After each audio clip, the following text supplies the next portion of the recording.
Hello, everybody, and welcome. This is the level 2 recording. I'm going to segue right in. It's Lessons for Full Spectrum Humans. This is the recording that is all about death and the death journey and what the membrane of death is and transcending death. So I was going to talk about this also in level 1, but it's fine. I'm doing it right now.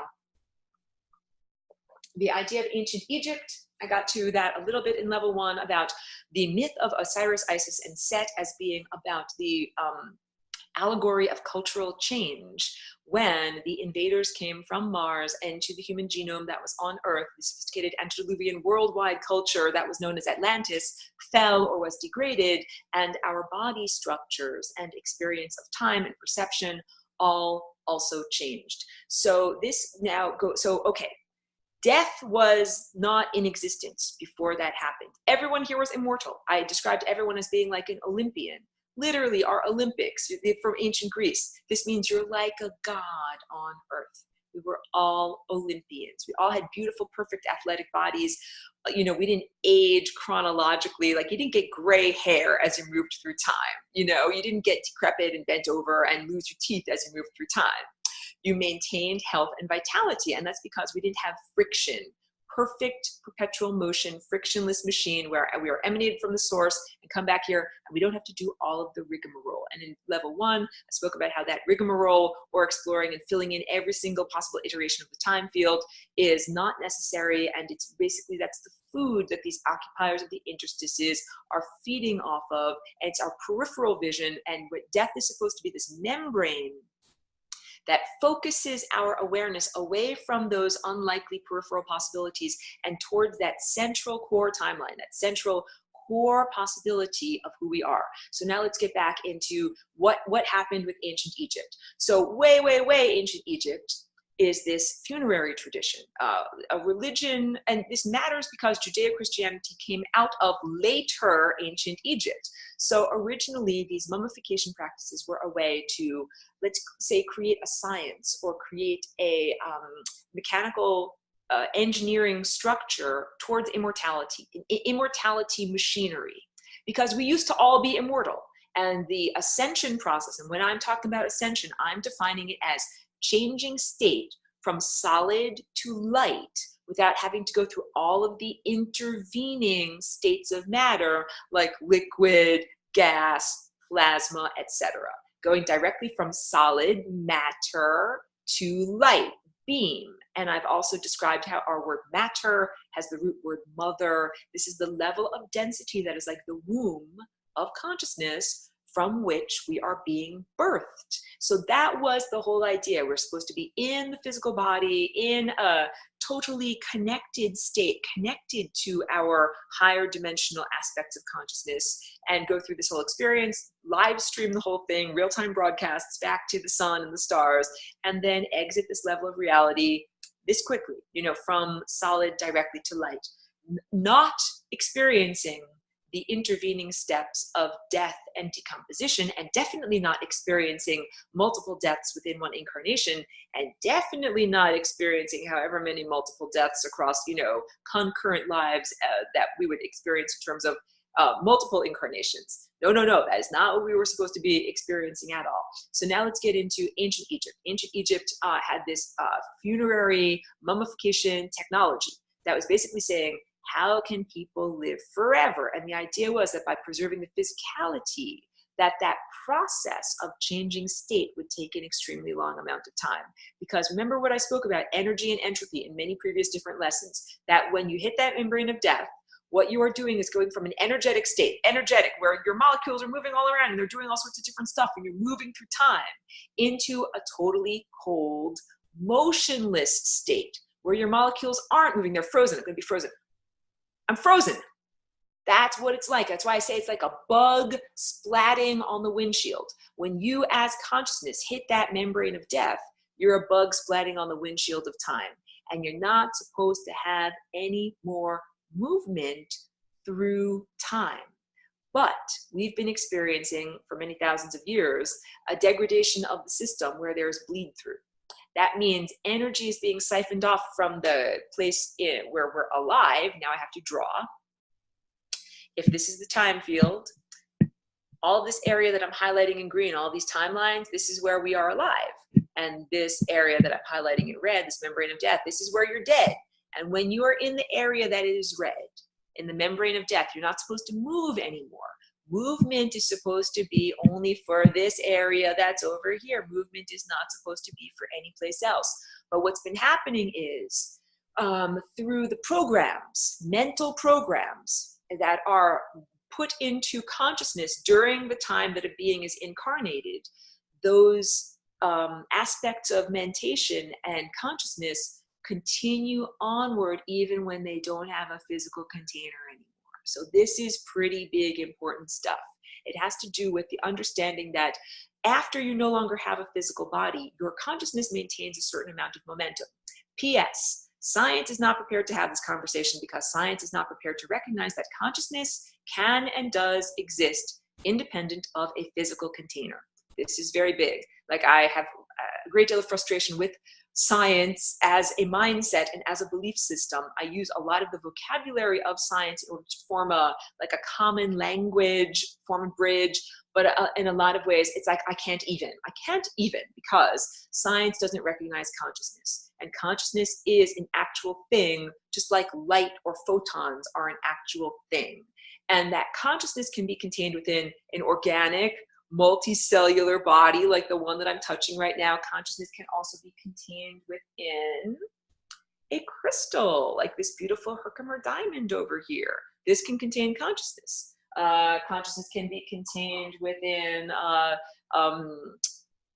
digital container. I'm now, gesturing to my iPad over here. This can contain consciousness, especially when you have a network of many of these digital containers put together. So basically what I'm trying to say is consciousness is a force or a form of energy that exists independent of the container that holds it. And the container that holds it, the real limitation is that it needs to have a sufficient number of connections. So our brain has a certain number of neural connections. I call it our organic computer, even though we're much more than computers. We're jazz musicians.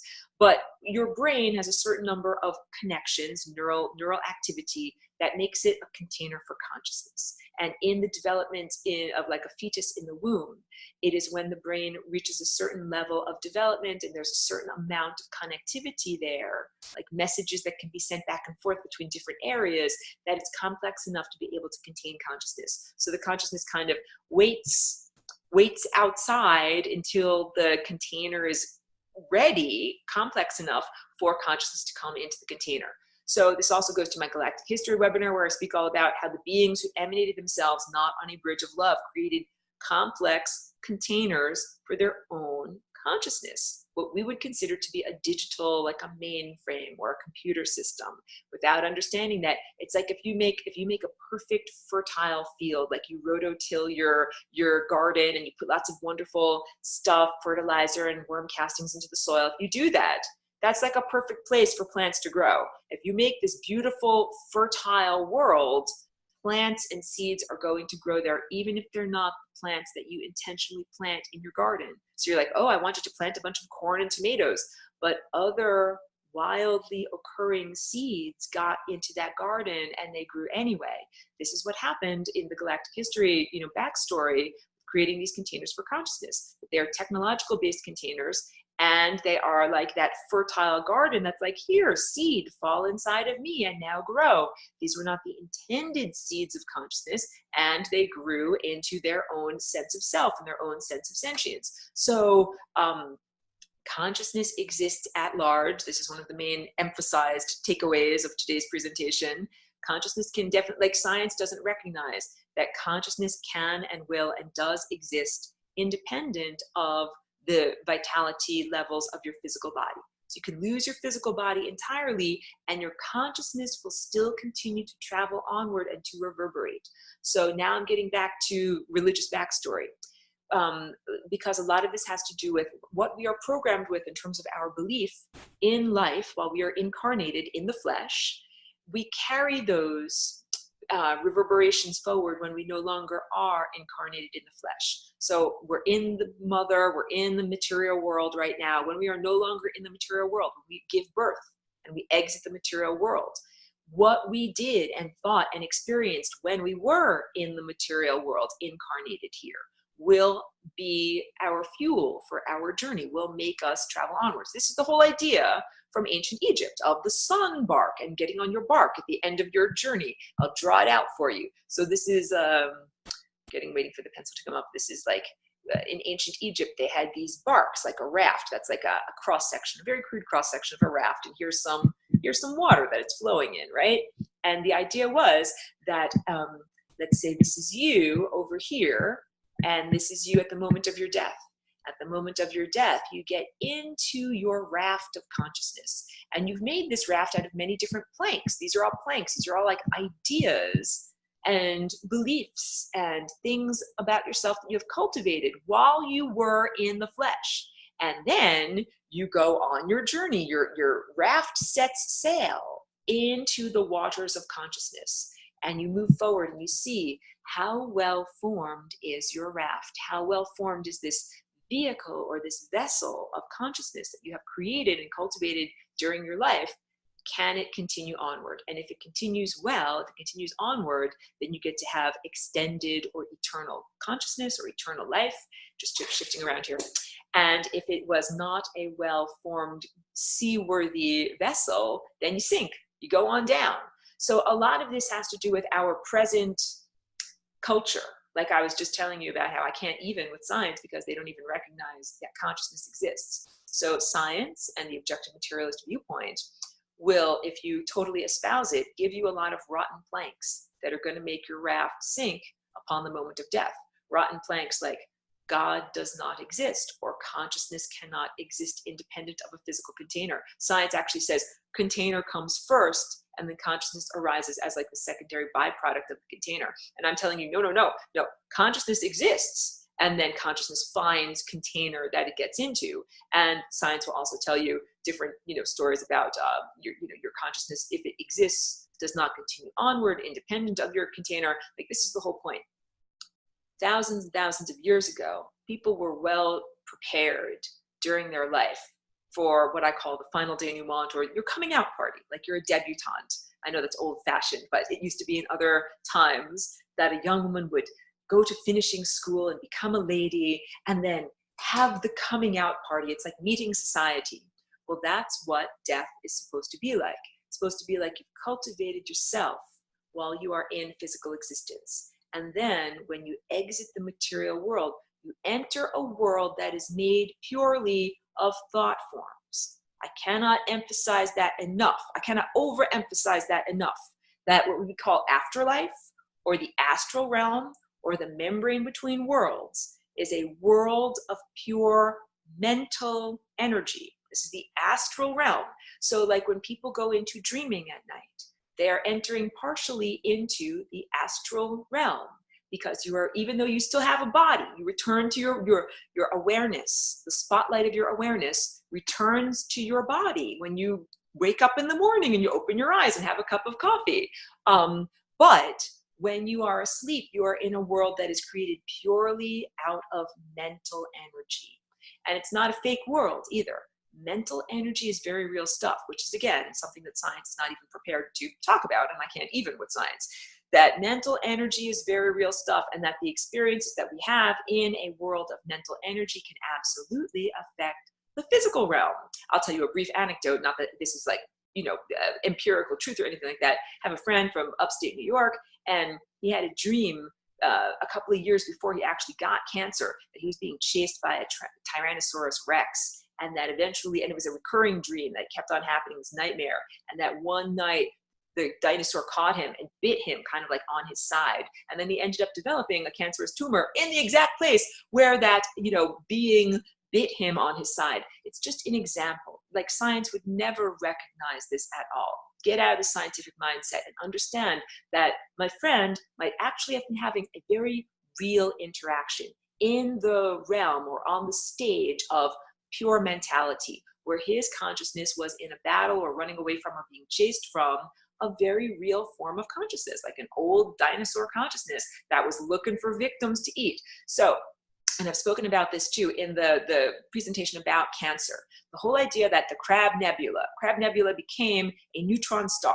And when something becomes a neutron star, the event happens very similar to what happened with the destruction of both Hiroshima and Nagasaki with the giant atomic explosion. It vaporized those people. That those people, both in the atomic explosions on planet Earth and in the Crab Nebula, before it became the nebula. Okay, I gotta tell you about nebulas. Nebulae. Nebulae can be planetary nebula that is a collection of gas and dirt that comes together and forms a star, or it can be the end result of a sudden explosion or implosion of a star. And the Crab Nebula is the second type of nebula. It is the after effect of a star reaching its final denouement. So the star reached the membrane of death. The star, kapow, expanded outward. And when it did so, it vaporized the whole entire planet, whole entire planetary structure. Boom, this fast. And those people had not built their rafts very well. If they had built their rafts very well, they would have had a very different priorities system of where they needed to go as a culture. Instead, they said, oh no, now our whole entire planet and all of our social structure is stuck on the membrane of death. Oh no, whatever will I do? We'll have to become scavengers and feed off of the living. That is not the correct response. The correct response is, oh look, my boat is sinking because I built it really crappy. I guess I better go into a state of total entropy. That means lose all energy, become frozen. Remember, I'm frozen. I'm a bug stuck on the membrane of time. You're not supposed to keep living on the membrane of death. This is the big takeaway. And I'm getting into this whole idea of afterlife. Afterlife is a program. That afterlife is a mental program that is being put into people who are alive and embodied, because I understand that there is this deep psychological need of the ego to believe that you live onward. And the ego is not eternal. The ego is temporal. So look, even though I love Aurora, I love being Aurora, I love my body, I love my persona, I love my character, I understand that this is only a temporary character that's just for this play. That even though my energy and my consciousness is eternal, and we'll all meet again, but I won't be having a face like this. I won't wear a shirt like this. I won't have hair like this, but you'll recognize me from my rainbows. We need to recognize that the ego is a temporal structure. In order to travel on the stellar network, I say this all the time, I don't travel on a clank clank spaceship. I travel on the beams of light that are connecting like stars to stars, and for the journey of photons. That is how we journey, and that it's necessary to drop all the baggage. You can only travel light. You have to drop your baggage, and that the way that you do that is by not identifying with temporal aspects of self. I'm not my hair. I'm actually not my earrings. I'm actually not my sculpture that I'm holding. I'm actually an eternal consciousness that goes from container to container and has different experiences. So this is another thing why I'm saying that basically science and the objective materialist viewpoint and all of the mental programs that are going on right now are going on and totally disempowering and making everyone who's here unprepared for their coming out party. It's like you didn't have any lessons about how to walk with a book on your head. You didn't learn how to drink tea with your pinkies up. You didn't learn how to do any of the things. Quiet down. You didn't learn how to do any of the things that a lady has to do. I have to feed my dog treats. Here's some treats. She's still learning how to be a lady. She's still in finishing school. So she sometimes barks at things outside the door. Hold on a second. If you didn't, here you go. If you didn't go through all of the essential training when you were in the flesh about essentially how to die well, where your consciousness is actually going to go, how you do this journey effectively, then when you get to the moment of death, your raft is going to sink. And part of that, now the garage door is going, so let me give more treats. Here. Part of that understanding is the understanding of what you identify with. Do you identify with your current eye color? You're not your eyes, you're not your hair, you're not this body, and you're much, much more than just the person that you are in this body. You're a multidimensional being that is experiencing many different experiences across time, and I think each one of us is coming to understand this. So I'm pointing at this painting back here. I'm sitting in this position for a reason today.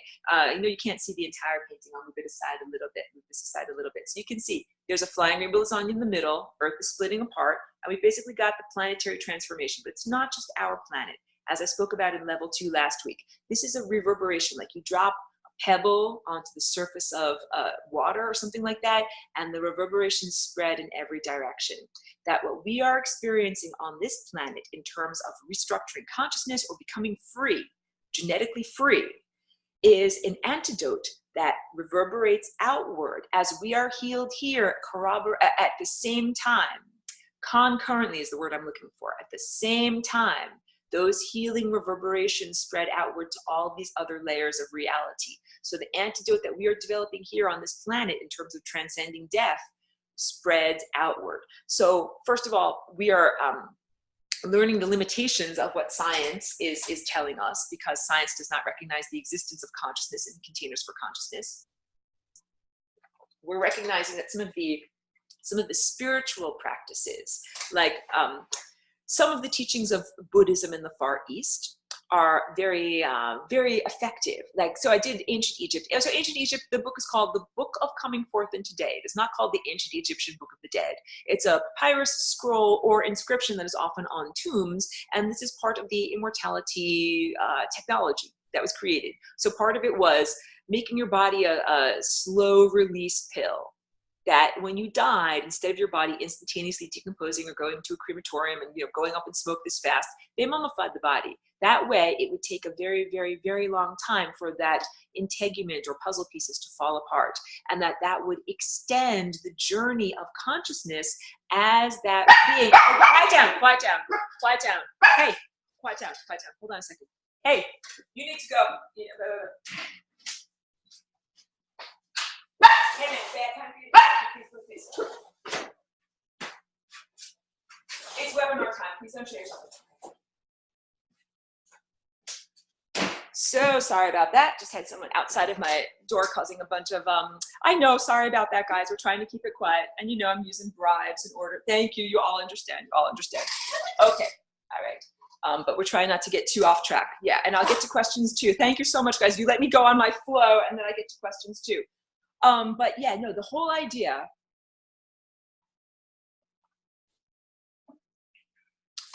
of what we are experiencing on our planet right now. Lots of people are afraid of Planet Nibiru. I hope you guys understand that I do not make topical videos just to try to be popular, that I really try to keep all of this, quiet down, all of this, I try to keep all of this universal and not too topical. But in terms of Planet Nibiru, or some massive cataclysm, or a meteorite falling from the sky, or whatever it might be, wiping out all of Earth, what I want now, this is the level 2 stuff, I want you to consider these concepts without going Dwayne Hoogler, without completely flying off the handle, and considering that these concepts might be misapplied. But the idea that we have all already died and that our planet has already died. So Terence McKenna writes beautifully about this, the connection between the program for your own individual eschaton, or end of life, and the planetary eschaton as it is described in Judeo-Christianity. Boom, I now have to make this connection, the integument between ancient Egypt and Judeo-Christianity. So ancient Egypt and the mummification funerary tradition, that eventually transformed into Judaism, because the Jewish people were the second-class citizens of ancient Egypt, but kind of toward the end of ancient Egypt, they expatriated, they actually decommissioned the pyramids, like made the pyramids used to be consciousness broadcasters that helped to raise consciousness in the immediate area of the pyramids. And this was also kind of, I do this in a different video much more extensively, so don't take myself out of context, but check out that video. The idea that this was a type of interstellar conflict between the gods or entities that taught the immortality of ancient Egypt and the beings that did not have activated higher faculties and couldn't participate effectively, and that those beings were artificially genetically modified by a different higher dimensional being who set themselves up as a god, and that's the god of Judeo-Christianity. And that's the beginning of our teaching of afterlife, that the ancient Egyptians had a very different teaching of afterlife. They had the idea that you cultivated yourself while you were in the body, then you get kind of essentially were born into a higher dimensional reality, and you had to be tested, and tested not like SAT test, not like your finals or something like that, tested like a metal is tested for strength. to see how strong are you? Are you strong enough to be an immortal being? That's the type of test that the ancient Egyptians taught you had to undergo upon death.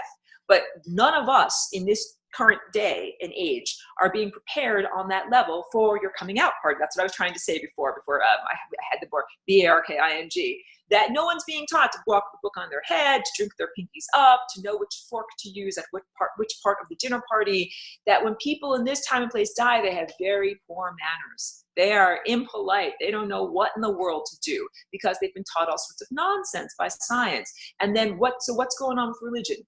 Judaism never had an official teaching about afterlife. It taught that beings wandered in a gray place called Sheol, Sheol. This is similar to the Bardo of the Tibetan Bardo, and I know that I don't pronounce it exactly right. Now we're getting into the Tibetan Book of the Dead, which is called Bardo Todal. It's kind of like that.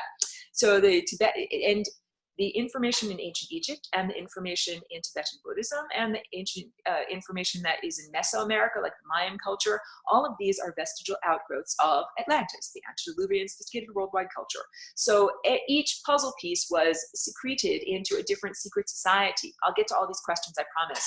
And so the Tibetan Buddhists held their own level of puzzle pieces, and they understood, just like the ancient Egyptians knew, if you wrote these inscriptions around a tomb, if you said magical words over a dead body, if you did certain practices, that consciousness would journey onward. And the Tibetans do a very similar thing with the teachings of the Book of the Dead. And the Book of the Dead is like navigation map for how you get past these limitations, how you effectively go jumping from lifetime to lifetime and get into the lifetimes that you're supposed to. Again, we're supposed to be able to see. If you die and hit the membrane of death, if you have to have another life or choose another body, you're supposed to be able to choose. Like when you go to the grocery store and you look at something and you smell it, you're like, does this food smell good? Like, do I want to eat this food? You're not supposed to just choose something blindly and be like, okay, I'm diving in. I'm going to have that meal at the restaurant of life. So no, we're supposed to be able to see and navigate which experiences, which incarnational experiences we are going to have. This is the whole idea of navigating the Bardo effectively. And so what I'm trying to say is that various different cultures held cultural practices for us that we could use in order to be better informed. But our present level of culture, with scientific objective materialism and essential atheism, is not an effective tool. And so what we have are easy pickings. Consciousness is where if you get killed now, people did not build a very sturdy raft. You're all going to sink. Not all of you, but I'm talking about many people in this culture are going to sink because not only do they spend their daily pursuit just running after money, just trying to survive on a basic level, or just trying to run after pleasure or hedonism. Not only that, but that they were never given those critical mental ideas, the food of the mind that is necessary to be able to transcend these levels and to go in a better direction and to have a more empowered experience. And that's intentional. None of that is by accident. So all of those beings that died when the Crab Nebula happened, they all went to the interstices, and they've been like crabs, like bottom feeders, eating off of the living for a very long time just in order to get by. The same type of plan has been trying to be foisted upon humanity right now. A bunch of people who are totally not ready for their debutante balls. They don't know the dance steps at all. They don't know which fork to eat with or how to be polite. Let's kill them all. This is the idea of this harvest program. And so, okay, we did Judaism, gray wandering place of Sheol. Then we have Christianity as an outgrowth of Judaism. And Judaism came from ancient Egypt. It was their response to the immortality religion that they didn't have access to because they couldn't afford the technology, and they were on the outside. Christianity is the outgrowth of Judaism that basically tells you the program of heaven and hell. If you're a good person, you follow these prescribed movements, prescribed behaviors and beliefs of what supposedly is God, but is actually a being named Jehovah. Jehovah is different than God. The God of the Bible, the behavior of the person that is described as God in the Bible is not the abstract divine. It's the being that genetically engineered humanity to be able to hear and perceive that being. It's a type of mind rape, and that being then set itself up as God. And that being says, if you do A, B, C, and D when you're alive in your incarnational existence, you will then go to quote unquote heaven. And the definition of this heaven of the Bible is not real heaven, because real heaven is what happens, grabbing my little sculpture here, when you get back home, when you get to that eternal moment, when instead of being splatted on the membrane of death like a bug on the windshield, you are able to return to that infinite state of total possibility and total probability. It's the most improbable thing that can possibly happen. It's becoming God, it's becoming divinity. So of course, this demiurge, lower God, does not want you and me and everyone else to be empowered as real God, as claiming our true divinity. It wants to keep us walking on the wheel of life, endlessly being recycled. And that the idea of hell, going to hell, that's going to the interstices, that's having to go through with your consciousness, that area of time, space, and consciousness, that is the membrane that is supposed to be an artery that you flow through, not a place where you get stuck on. So that the idea of a time release pill, slow release consciousness that is stuck on that membrane, and that takes hundreds or thousands or however long amount of time in order to finally dissolve and, like the sweater being unfurled, go into a state that it can then come back together. That's what's supposed to happen. If you're a bad musician, you play crappy music, you're supposed to be unmade. You're not supposed to still be like on a pedestal, like here's the crappiest musician that ever existed. That's not supposed to happen. It's like building something out of Legos. Like, that looks ugly. Let's take all the pieces apart and build something better out of it. You don't have to destroy the Legos just because they once made something ugly, but you dismantle them and put them into a much better format. So the whole point is, let's talk about like planetary cataclysm or planet Nibiru or any of the things that are implanted as expectations as the final eschaton, the final denouement, the planetary end, that this religion of Christianity then wrote in the end of the Bible. So there's Old Testament, which is Judaism stuff, which is the first part of the Bible. And there's New Testament, which is the end of the Bible, which basically says, here's heaven and hell, here's how you avoid hell and get to heaven, and here's what's going to happen that's going to kill you all to make this journey necessary.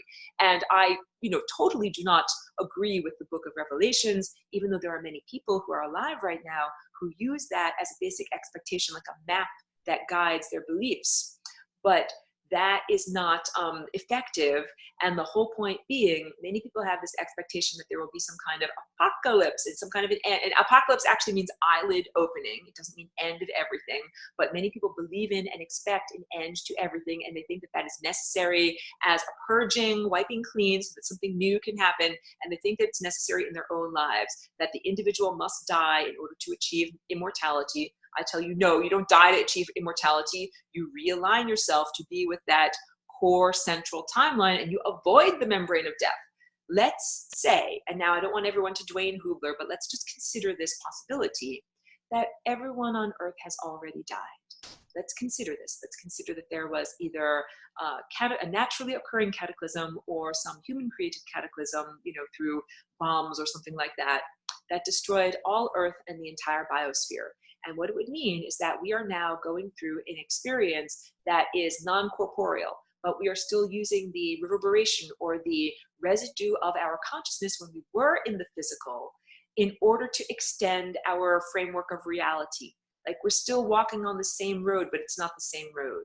We are continuing this expectation, like you woke up in your bed yesterday, you woke up in your bed today, you'll wake up in your bed tomorrow, even if you've already died. There are some really good movies, like I like the movie Donnie Darko, as an idea of that you can gain a great deal of personal freedom with the profound realization that you're already dead.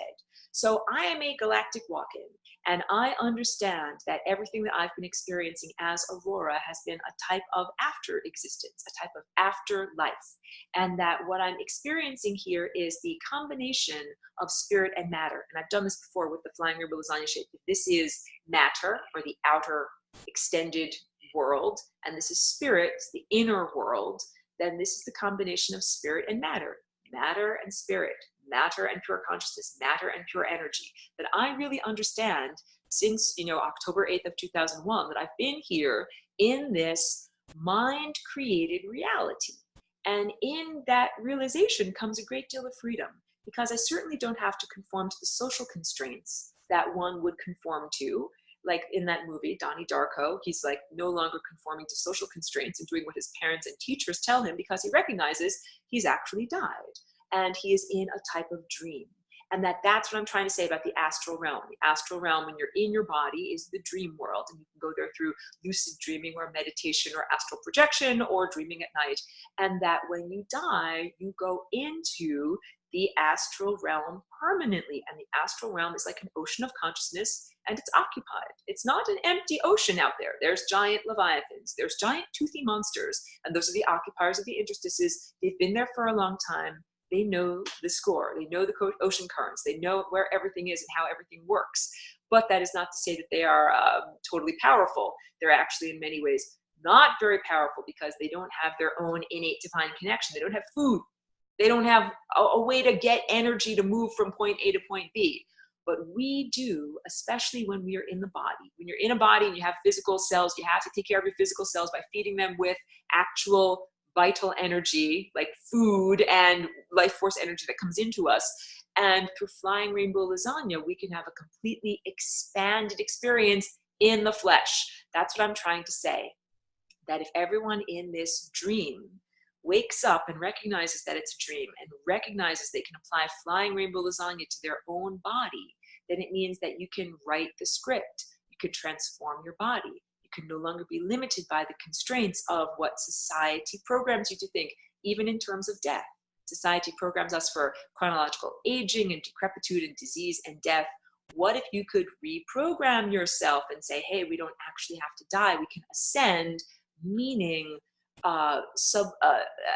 supersede all of those intervening steps of moving from a solid to a beam of light. There's tons of comments. I now am going to delve into and reply to all these wonderful comments.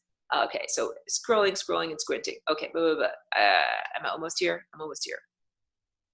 Okay, all right, good. All right, so Golden Hawk is saying, I've been able to see in my peripheral vision a liquid movement that looks the same as water moving down a pane of glass. Could I tell you what that could possibly be? I'm not certain how to interpret your particular perceptions. I mean, when I see the periphery of different timelines, I see it as like possibilities, like narrative structures. Like when I saw that wildfire that broke out earlier in the week, one town south of me, I thought, I'm really happy I'm on this timeline, walking around this neighborhood instead of living on that timeline down there. So for me, it feels different as a type of intuition. So I don't know exactly what you're seeing out of the corner of your eye. So Joelle is agreeing with that, and she's seen some stuff out of her peripheral vision too. Okay. All right. And Joelle says, maybe it's the membrane of death. To me, that's not how I perceive the membrane of death. I perceive the membrane of death as being like lines, like this, the sidelines of road, like the guardrails or the walking paths of a road, but they're all lined with dead versions of my own body. That's what the membrane of death looks like to me. It looks like different moments of time.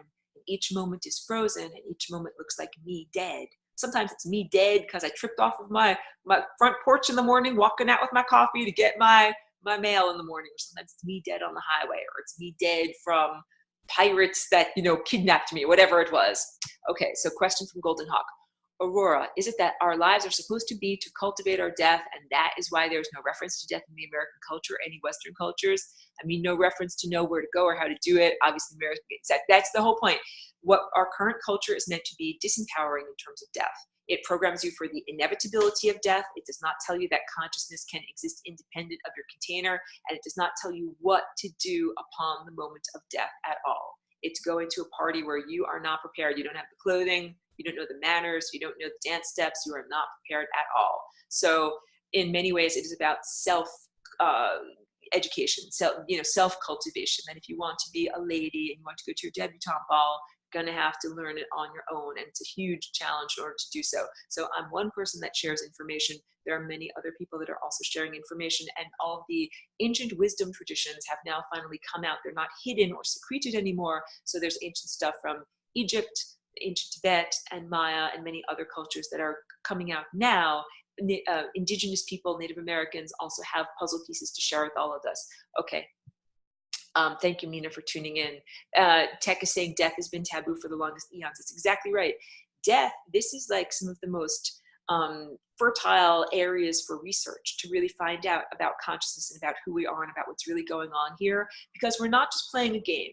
This is not just some stupid virtual reality game. Oh, and I meant to say that God, Jehovah, when you die, when you get harvested, you go to quote unquote heaven. It's like being uploaded to a virtual reality fantasy land. It's not real freedom. It is being trapped, but just trapped in a different type of container. Yes. So, okay, this is interesting. Tech is saying sex and death, right? I know that there is a cultural and emotional connection between sex and death here, but that's not the way that it's supposed to be. And I have a different recording that's all about sexuality and healthy sexuality versus non-healthy sexuality. But basically, if you are expressing your sexuality in the correct way with the correct partners, it leads to greater vitality and extended life. As opposed, it's just like there's less friction. It's a perpetual motion machine. It's just you sharing your energy with the cosmos and with your partner in a giant figure eight. But it's when there's friction and there's a diminishment of energy that there's loss of vitality and death. So I would say right now, this culture associates sex with death so much because everybody's having sex with the wrong partners and in the wrong way. People have sex here in this way, in this time and place, in a way that is brutal and barbarian and does not have to do with cosmic lovemaking or extended vitality and the perpetual motion machine of consciousness. I can't even get into it. It's a long topic, but what people are doing here, like, I'm horrified by what sexuality is in this time and place. Okay. So now tech is mentioning that it's taken into Satanism predatorially. So if I talk about that, it's not just barbarian cultures. It's not capricious, random use of sex.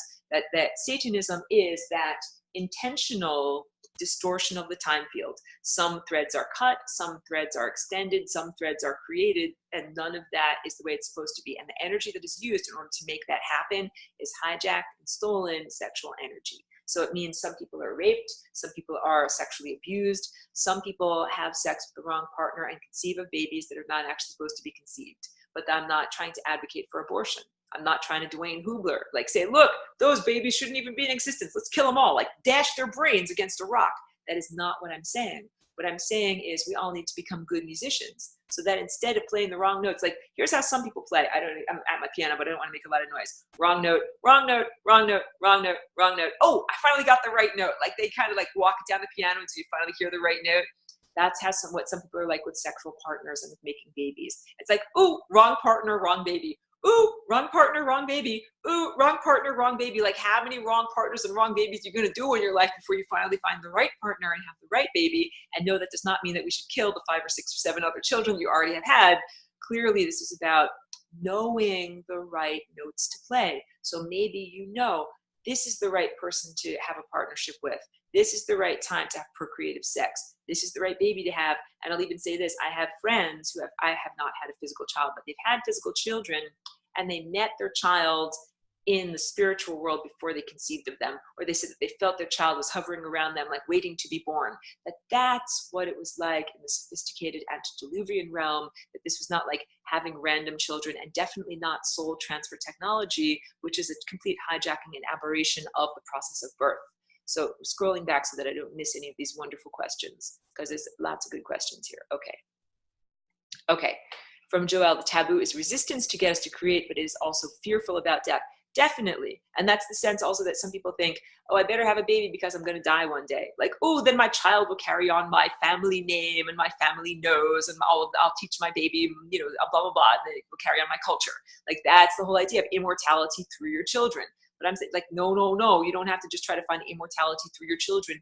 Clearly, you can have immortality through your consciousness, through your ideas, and through, what the seeds that you are planting right now while you are incarnated, they continue to grow when you're no longer in the body, and you still have an impact on those seeds. That's the best way I can describe it. From a higher dimensional experience point, you are still interacting with the framework and the groundwork that you have laid when you were in the physical.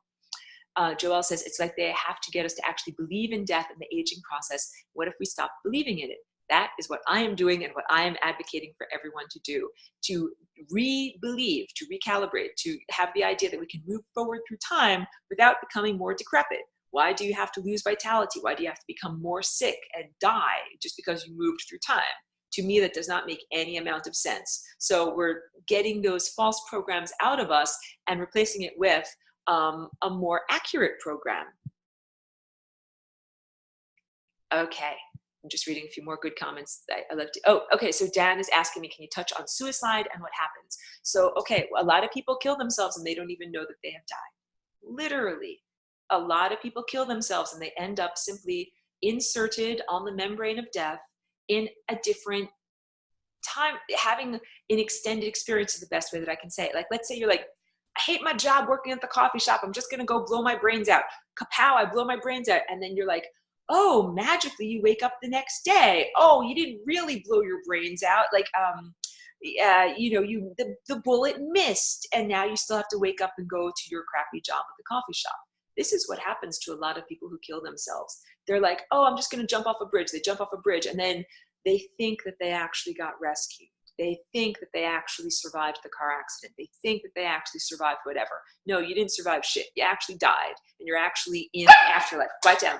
And the very worst type of afterlife, the very worst type of torturous hell is the type of afterlife that is merely an extension of all of the unhappy, uncomfortable things that you had to do in life, like working at your crappy coffee shop job. You know, the whole idea of that movie Donnie Darko is like, you hate your school? Well, if you're dead, you don't have to go to your crappy school anymore.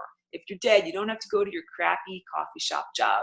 And when beings are killed and they're hijacked and they're victimized and they're placed on the membrane of death, when they're, you know, in order to serve that satanic agenda, a lot of times people don't even recognize that they're dead. They're just like, oh, I fell down and hit my head, and then somehow I magically got up and I wasn't actually dead. I'm trying to say this to everyone who's watching this broadcast or watching the recorded video without freaking anybody out, but we're all dead. I'm a walk-in and I know that I'm dead and I'm conscious about my journey. I have met so many different people who have shared their experiences of dying with me, but they kind of are not able to be fully conscious about it. They're like, oh yeah, I fell down and hit my head on the concrete and then jumped back up and I was somehow magically okay. It's like, no, dude, you were not magically okay. Your body is lying dead on the concrete with blood pouring out of your head, and this is your last moment. And your last moment can extend indefinitely for you to have all of the experiences that you need to have in order to transcend, in order to get to that transcendent central core timeline that makes us eternal beings, that we're all being given this opportunity, like this wiggle room to explore that. And again, this does not mean kill yourself or kill others. What it means, like if you look at my value system and my response, I value every day and every moment that I have in the time field, here where I am. Quiet down, please, quiet down. I'm out of treats in my pocket. I literally don't have anything left to bribe her with. And it's almost the end of the webinar. We've done pretty well. She's barking at dogs outside. Yeah, I'm not trying to tell you to kill yourself or kill others or kill babies or kill anybody else. I'm really trying to say that we can have total freedom. If you really, like those beings that were in the Crab Nebula that died and their whole entire planet was destroyed, they all decided as a society to become parasites. What if we all decided as a society to become flying rainbow lasagna? Or if I point to this painting back here, the Earth as an entire society or a solar system or a galaxy to become flying rainbow lasagna? What if we recognize that we have all hit the membrane of death? And instead of saying, oh, well, we have to extend our consciousness at any expense, you know, distorting the time field and doing all the wrong things at any expense just so that we can continue onwards, what if instead we flying rainbow lasagna and we bend the rules but don't break the rules and have a completely different expanded experience of what this realm can be? That's what I'm advocating for. Basically, that if we change our idea of what we're doing, our inner world is projected as our outer world, and our outer world is projected as our inner world. If we're all in the afterlife, let's all imagine that the fucking losers in Washington, D.C. and all these horribly corrupt politicians face justice, and that we are no longer, you know, economically downtrodden, and that we now have an actual opportunity where people who have really good ideas get paid for their really good ideas, and you're not suppressed anymore. Like, there are so many things that we can imagine beyond even health and vitality and moving through the time field and not degrading over time. I want to get to all these questions, so I'm talking super fast. I have 5 more minutes. Hold on. Okay, all right. Okay. Thank you. Golden Hawk is saying that my intentions are quite obvious, and that is meant to be a compliment. That is very high. Thank you so much, because I really do intend to, you know, improve my own journey and improve everyone. Like, we all are so interconnected. I can't be selfish. I can't be only about me and my own journey. It has to be about all of these musicians working together. That is good. Golden Hawk is saying, I'm confirming a lot for her. That is wonderful to hear. Yes, and Joelle is saying, we are multidimensional rainbow prisms, like the triangle shaped, you know, thing that makes a rainbow. That is exactly what we are. That is absolutely accurate. So Chris is saying, I thought this was the case with old versus new Earth. I think that you're absolutely getting it. Whatever terminology is being used like in society right now, that's what we're talking about. We're coming out of this old paradigm or this old contextual framework, the limitations of the material world and the separation of energy from matter or consciousness from matter. And when you die, what happens is you enter into a completely mind-created state. But what happens if you die without dying? That's what I did in this body. Body died, but I did not die, and I extended the consciousness and the pathway that this body could walk on in order to be here as Aurora. And I've been here for 16 years. It's been a very long journey. You know, in jokingness, when I first got here as Aurora, like, I really thought that this wouldn't take very long. I thought it would just be like a couple of years. And then, you know, it got to be 2003 and the Iraq war started again. I thought like, oh, like it's done. We're just gonna totally transform. I didn't understand how long the process would take. The point is, the longer that the process has taken, the more opportunity for people to change and to grow and to become more aware. It's like more opportunities for people to get on board. So that's why it has been kind of good that it's been long and drawn out. But man, oh man, I lost patience many times along the journey. Chris is saying, yes, we are not waking, we are perceiving lucidness. Lucidness is the term, because this is what a lot of these meditation practitioners of the Far East have been able to do. Transfer their consciousness from body to body over time, not using satanic technology, but using meditation techniques. And that is lucid dying, like lucid dreaming. So Golden Hawk says, I was suicidal my whole life, but I never actually went for it. Thank goodness I didn't. I am pleased to hear that you didn't. And I would like to give energy and encouragement to everyone who's on this journey. It is like a marathon. We're running a marathon. Our lives are a marathon. And you might feel at sometimes totally depleted. Like, I've never run a physical marathon, believe me, but I know people who have. And at certain times you hit a wall and it's like you don't have any more energy, you're very hungry, you're thirsty, you need like salty potato chips or something. And it's very difficult to keep going. And I definitely have experienced that. And I know that many people, here, let me just grab my little, I know that many people have experienced that feeling too, of just like being done, being out of energy. It's part of the journey. So that's the time when we can share Gatorade with one another. That's the time, getting good boss kisses. That's the time when we can actually uplift one another and say to keep going. And you never know, the things that you send out to another musician really can have an impact. Sometimes in real time, like sometimes it's someone that you're talking to on the phone or, you know, whatever. But sometimes it's a song that you've written or a painting that you've made or some other thing that you've done that is left behind or that's accessible to another person that literally keeps them going. So that's why I do recorded videos. It's why I, share my work. It's why I do my paintings, because really the intention is to uplift other people, even if I am not here physically, but even though I intend to still keep being here physically. Last comment. I've heard about sacred geometry systems that hold and trap ghosts in certain places. What do I think of this? So yes, there are all sorts of different ways of trapping consciousness. This is part of what that satanic technology does. It prevents consciousness from flowing on its journey, like preventing blood from flowing through the arteries of a body.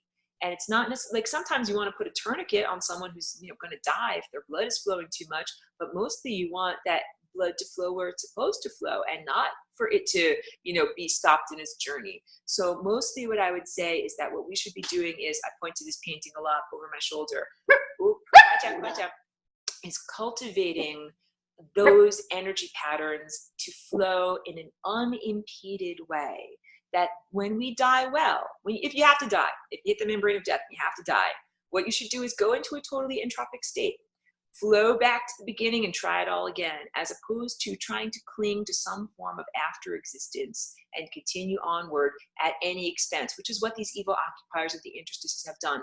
They created a literal empire, like an empire of garbage, scavenging and doing whatever they can in order to stay alive by feeding off of the living, because they want to do whatever they possibly can in order to defer having to face the truth of what they've actually done. And the most devastating thing you can do to those occupiers of the interstices is just tell them the truth.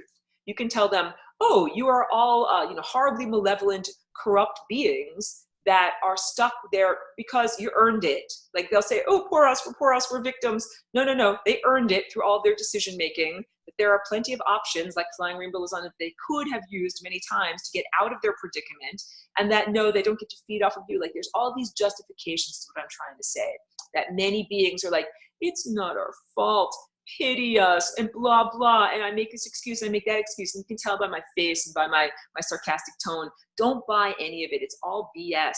That really, it's like being a good musician. Either you hit the right note or you don't hit the right note, but don't give me a bunch of excuses about how you really meant to play a D flat, but something else came out. All right, like that's the best that I can do on that.